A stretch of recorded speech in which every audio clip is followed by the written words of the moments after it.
আজকে আমার হনুমান চল্লিশা এখানে শুরু হচ্ছে অন্য একটা পাঠ নিয়ে। শ্রী শ্রী হনুমানের জন্ম বৃত্তান্ত। কবি কীর্তিদাস ওঝাকৃত।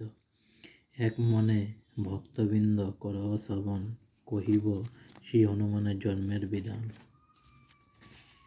কুঞ্জতনয়া নামে ছিল বিদ্যাধরী, বিশ্বামিত্র অভিশাপে হইল বানরী।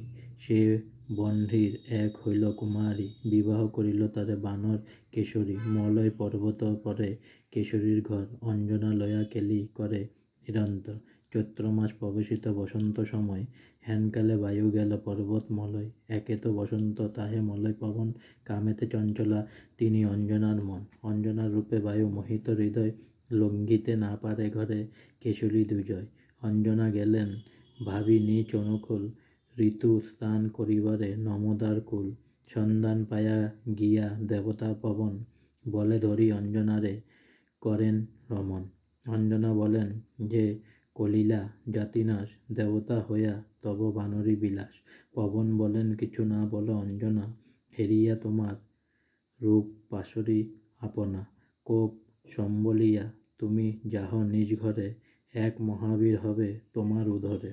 এত বলি পবন যে গেলেন নিজ স্থানে, অষ্টাদশ মাসে জন্মিলেন হনুমান।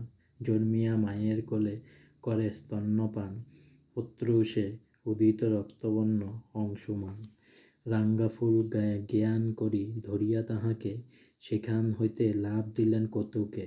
দিবাকরে ধরিবারে যান হনুমান, দেবায়ত্ত শ্বেতা রাহু হয় অধিষ্ঠান। সূর্যকে করিতে গ্রাস রাহু উপস্থিত, দেখি হনুমানে আপনি সসংকেত।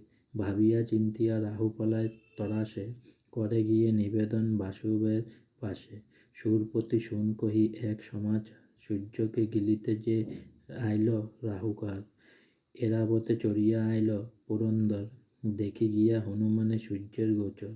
ভাবিবাতে লাগিল ইন্দ্র পায়া তরাস, সূর্যকে ছাড়িয়া পাশে মোরে করে গ্রাস। সিন্দুরে শোভিত এরাবতে বদন, দেখিয়া কতকী অতি পবন নন্দন। সূর্যকে ছাড়িয়া পাশে ধরে এরাবতে, ত্রাসযুক্ত দেবরাজ ব্রজ